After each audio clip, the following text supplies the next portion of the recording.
Hey guys, welcome to Trade Talk Tuesday. I'm Karim Rahimtullah. I've got a special guest for you, Matt Carr. He's the Chief Trends, let me get this straight, Chief Trends Strategist at the Oxford Club, or otherwise known as Badass Trader. Those trophies in the background, those are for baseball. You see all that stuff going on? That's because he has won so many competitions because he's so good at what he does. And I follow a ton of editors all over the country. Matt's the only one I really pay serious attention to because he knows his SHI blank. Okay.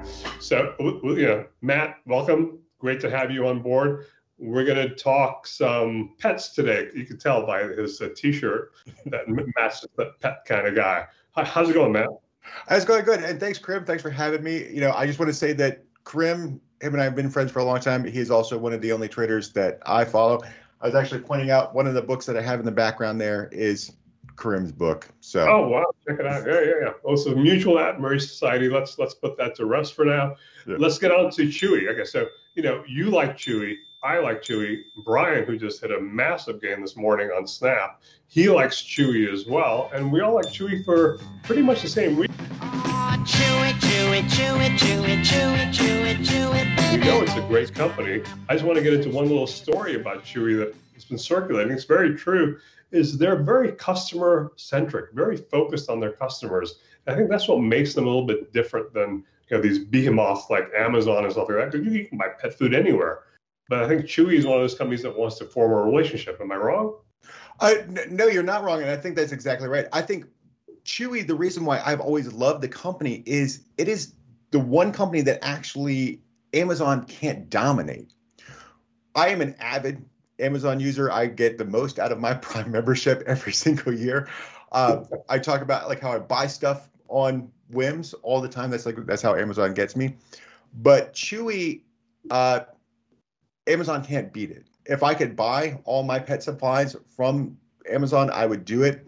But Chewy has that advantage there because it just focuses on the 45,000 products that it offers on its site, everything from food to toys to medications.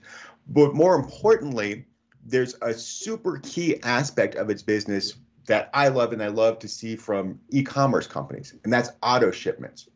You can get auto shipments for pretty much anything. I use it for essentials like kitty litter and dog food. Every person I know that has pets. Well, what about for your pets?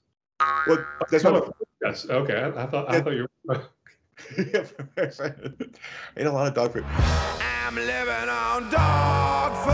So what? Not doing that bad this year in the markets, Karim.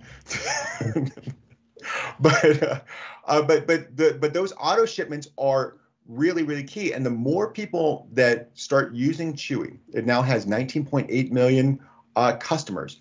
The more of those that use the site, the more that begin to turn to auto shipments. We saw this real big in the first quarter where auto ships increased almost 34.5% to $1.48 billion, which now represents 69% of its total revenue. It's like auto renew for credit cards. People just are on the system, right? They know they're on there. It's like Netflix every month. You just get nailed for it, 14 bucks or 15 bucks. Click it and forget it. It just it just shows up if you need it. But that's what I really love to see in sort of like these kind of next gen e-commerce companies. I want to see some sort of subscriber or subscription economy based revenue or this recurring revenue like that. And that's where just margin expansion, just automatic margin expansion without having to do any work for it because you've already done it once, right? Yeah, exactly. I mean, it's perfect. So what do you think about Amazon actually buying Chewy? That's been a story that's been floated around in the past. I'm not sure it would really actually happen. That's one of those takeovers that I almost feel that they would stop for the antitrust investigation would come in because, now you've pretty much dominated every single sector of the e-commerce market. So listen, are the reviews on Chewy similar to the reviews on Amazon, or do you think Amazon might have an issue with the reviews that it gets on its products? Like, there's been some stories circulating that Amazon reviews are kind of generated by parties who have an interest in the product. Yeah, I mean, I think reviews are always going to be like a little bit of an asterisk. Like anytime that I actually have a good experience, I try to share that review. Bad experiences, I'll maybe not as motivated to do it because I feel like it's going to either get lost or someone's going to be like, that's just a bitter person. It's kind of harder on pet food. You can't go, well, I tasted the food and it was really good, and I think my pet really likes it too. Yeah, the only thing you can get into is like maybe it made your pet sick, or maybe some sort of recall. Right. Great discussion on Chewy. I like Chewy. I've been selling puts on Chewy forever because, hey, when they're giving you money to buy this stock at 30, 40, or 50, I'll do it all day long. And you are long Chewy. This is not the first time you're long Chewy, right? You've Chewy many times. I've played. We've in Trailblazer Pro, we closed out 5 gains on Chewy over the past year, 2 on shares for 35% or 34% or more, and then 3 calls. We booked gains on 37.9%, 159%, and 648% was the other one. I'm looking at Chewy right now, real time, $85.19. What's your target for 2021? I think we do get above those 52-week highs of $120. I really like this. Right now we've gone long with the $90 calls in later this year. So, all right. So you heard right from the source. Next Chewy is going to hit its all-time high again this year. Let's see if it happens. We'll come back to you on that. So Matt, I'm not a real cat person. I have a cat, but I'm not a cat person. It's a stray. So we're doing work around the house, and I had to get a hotel room that takes pets. And so I had to take my cat with me. And now my cat is like my best friend. And I'm not happy about it. The guy thinks like, hey, this guy took me to a hotel for a week.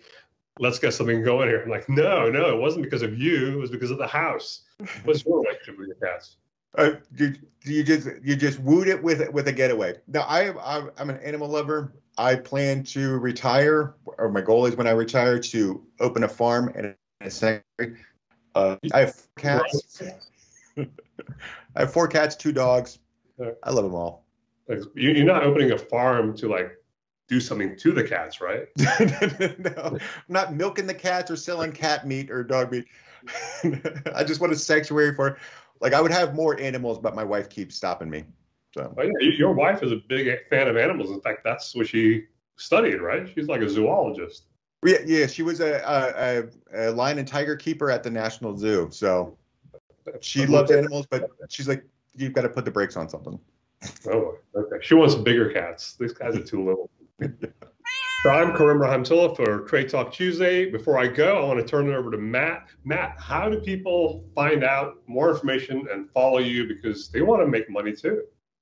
Well, they can always check me out on YouTube at Profit Trends. I will share my best trading ideas each and every week, every Friday afternoon. So be sure to go over, check that out. There's a link below that you can sign up for. Cool. Again, for Trade Talk Tuesday, I'm Karim Rahimtullah.